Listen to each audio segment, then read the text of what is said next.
NTR, or netorare, is a Japanese term for a genre of pornography focused on adultery.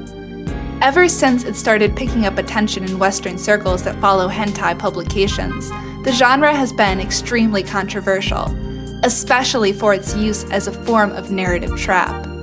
Like in the infamous case of Cathead Imoko, sometimes the first chapter of a netorare manga will introduce a cute romantic couple that seems like they'd live happily ever after once the story is done. But as the manga continues, they start fucking dealers and becoming drug-addicted sluts. It's easy to see why this would divide the audience.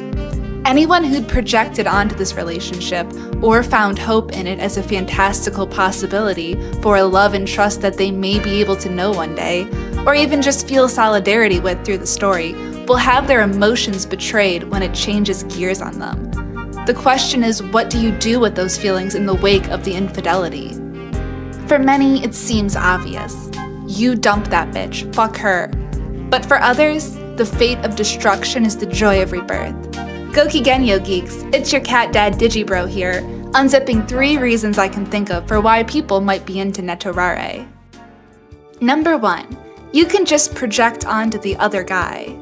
Cathead Imoko was my first exposure to netorare, but I hadn't felt nearly as betrayed as many other readers seemed to, since I thought the story was retarded and wasn't that into the sex positions it used.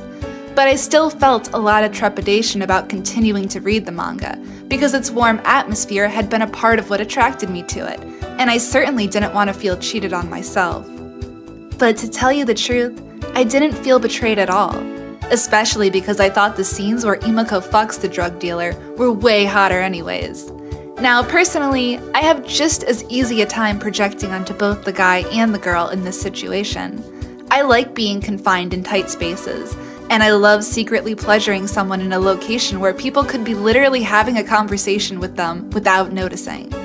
It's both really hot to watch someone try not to get caught, and to have to try not to make too much noise yourself, for someone who's extremely sensitive to managing the way their scenario is perceived by those involved.